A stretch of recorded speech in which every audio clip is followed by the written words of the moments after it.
Welcome back, fellow seekers of ancient lore, to Dynamic Interactions.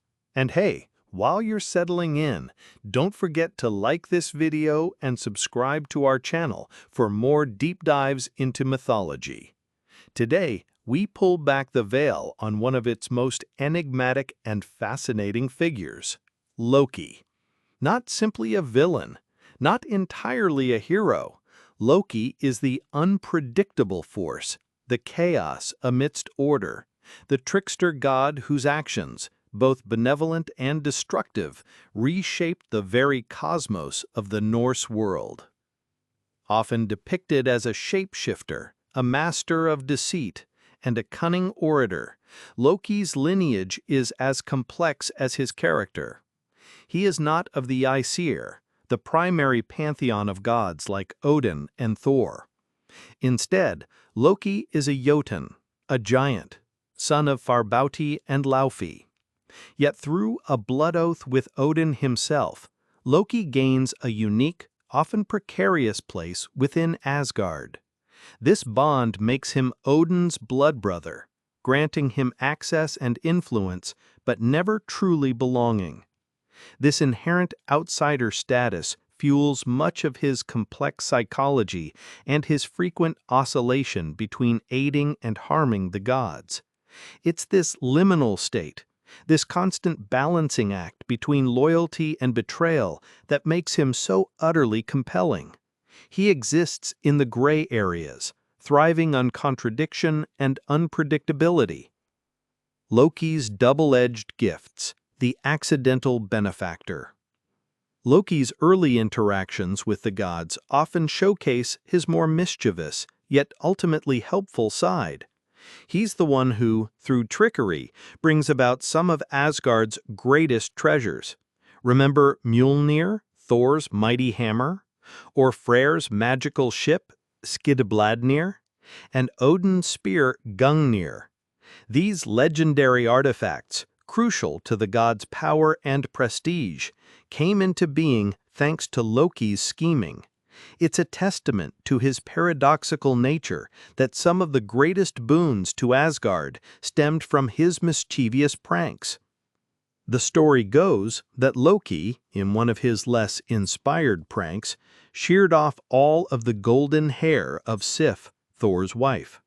Enraged, Thor demanded restitution. To appease the thunder god, Loki journeyed to the realm of the dwarves, the master craftsmen of the cosmos. Here, he challenged the dwarven brothers Brokkr and Sindri to a crafting contest against another pair of master smiths, the sons of Ivaldi. Through cunning words and subtle provocations, Loki spurred the dwarves to create unparalleled masterpieces. He knew exactly how to fan the flames of their artistic pride and rivalry.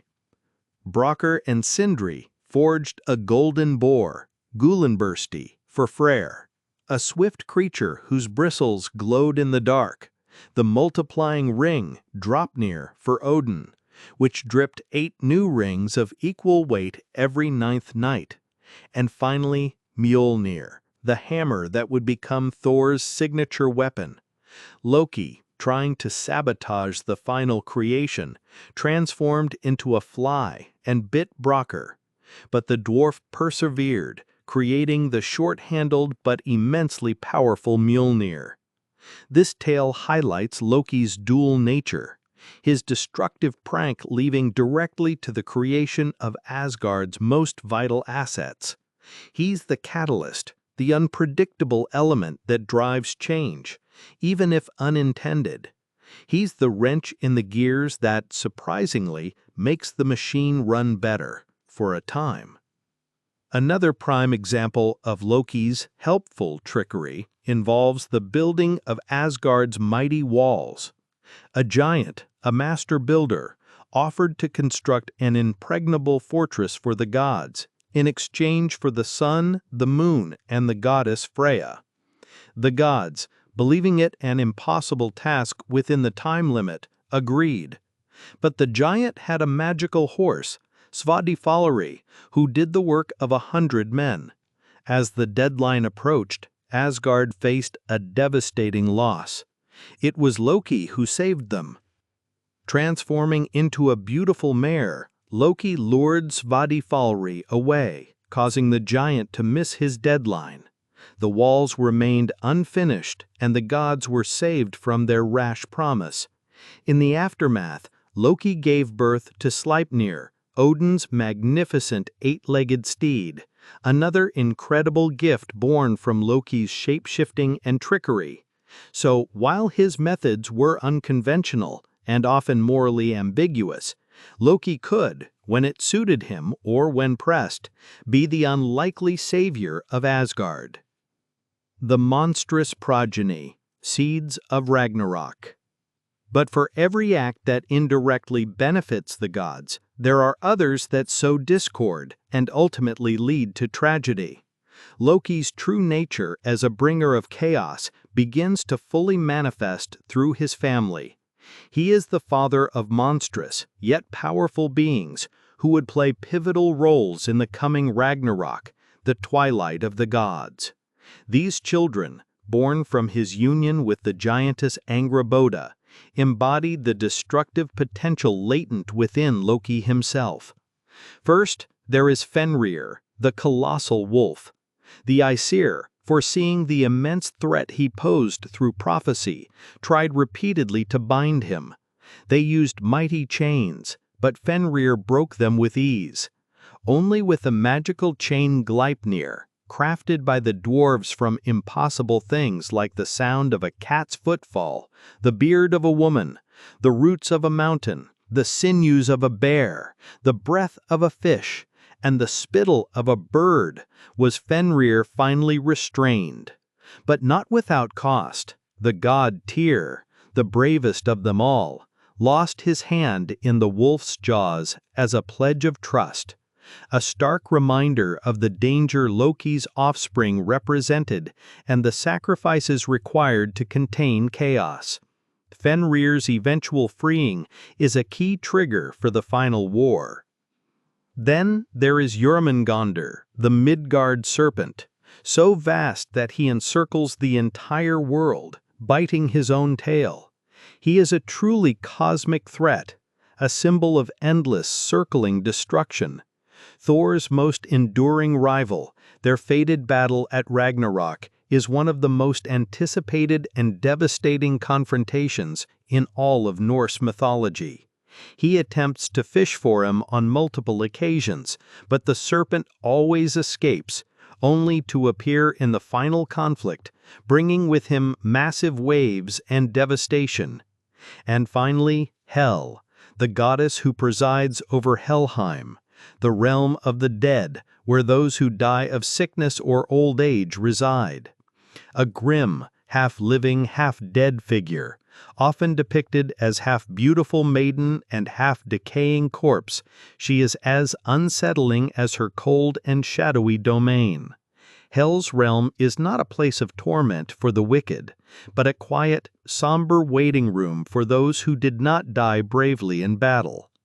These three, powerful and destructive, are Loki's progeny, a testament to his fertile yet twisted nature and his capacity to unleash forces beyond the gods' control. The ultimate betrayal, Baldr's death and punishment. However, Loki's most infamous and unforgivable act, the one that truly sets him on a path of no return and exposes his inherent malice, is the murder of Baldr. Baldr, the beautiful, beloved god of light, joy, and purity, was so universally adored that his presence brought warmth and happiness to Asgard. He was invulnerable to almost anything, thanks to a pact made by his loving mother Frigg with all creation. Every plant, animal, and object swore an oath not to harm Baldr. The gods, amused by his invulnerability, would even throw weapons at him during their assemblies, watching them harmlessly bounce off him. It was a joyful, seemingly innocent game. Loki, consumed by envy and malice at Baldr's popularity and invincibility, couldn't stand it. He disguised himself as an old woman and questioned Frigg, subtly extracting the secret of Baldr's single vulnerability, the humble mistletoe, which Frigg had overlooked, deeming it too small and harmless to bother with. Crafting a dart from this seemingly innocuous plant, Loki then approached the blind god Hodr, Baldr's twin brother, who was unable to participate in the game. With deceitful words, Loki tricked Hodr into throwing the mistletoe dart at Baldr during one of these playful sessions, guiding his hand. The mistletoe, the one thing capable of harming him, pierced Baldr's heart, killing him instantly. The grief that swept through Asgard was profound, a darkness falling over the land that mirrored the loss of Baldr's light. The gods attempted to retrieve Baldr from Helheim, sending Hermod the Swift, riding Odin's eight-legged steed, Sleipnir, to plead with Hel for his return. She agreed to release Baldr if every single living thing and inanimate object in all the 9 realms wept for him. And so the gods traveled far and wide, gathering tears from every corner of existence, until only one creature refused, a giantess named Thok, who was Loki in disguise. Her cold, unyielding refusal sealed Baldr's fate, condemning him to remain in Helheim and unequivocally exposing Loki's heinous crime. This act was not mere mischief, it was pure, unadulterated malice. For this unforgivable act, Loki faced the full, terrible wrath of the Aesir. He tried to flee, transforming into a salmon, but was caught in a net designed by Kvasir. He was then brought to a hidden cave for his punishment. It was a gruesome, eternal torment. He was bound to 3 stones with the entrails of his own son, Nari, which horrifyingly transformed into chains of iron. His other son, Vali, was turned into a wolf and tore his brother Nari apart, a cruel and fitting irony for the trickster who tore families apart. A venomous serpent was placed above his head, dripping poison onto his face. His loyal and tragically long-suffering wife, Sigyn, remains by his side, faithfully catching the venom in a wooden bowl. But whenever she must empty it to prevent the bowl from overflowing, Loki writhes in unimaginable agony, causing the very earth to shake in his torment. These are the earthquakes we feel. This suffering is his enduring torment, a harsh justice, until the coming of Ragnarök. Ragnarök, the final act. And it is at Ragnarök that Loki's ultimate preordained role is revealed. He will break free from his bonds, empowered by centuries of rage and venom, leading the forces of chaos and destruction against the gods. He will pilot the ship Naglfar, a truly macabre vessel made from the unclipped fingernails and toenails of the dead, carrying an army of Mjölnir and the legions of hell from the underworld. It is a tide of destruction, a final reckoning. His destiny is to face Heimdall, the ever-vigilant guardian of the Bifrost Bridge, in a personal, fated battle where both are destined to perish. Their clash will be a pivotal moment in the final cataclysmic war. Loki embodies the necessary evil, the destructive force that, in Norse cosmology, is not merely malicious, but an intrinsic part of the cycle of existence. He is the shadow without which the light cannot be truly appreciated. His actions, while often cruel and selfish, are integral to the unfolding of destiny, culminating in the cyclical destruction and rebirth that is Ragnarök.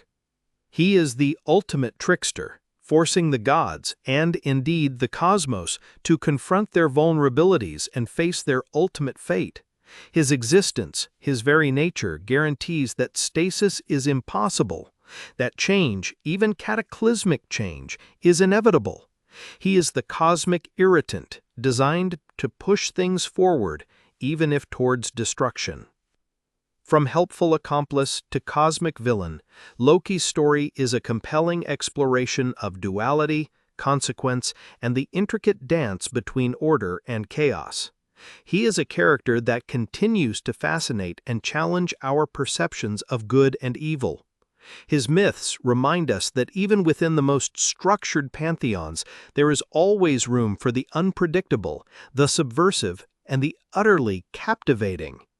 What are your thoughts on Loki? Is he purely evil or a necessary catalyst for the grand cosmic drama? Let us know in the comments below. And if you enjoyed this journey into Norse mythology, make sure to share it with your fellow lore enthusiasts. Until next time, keep exploring the ancient tales that shape our world.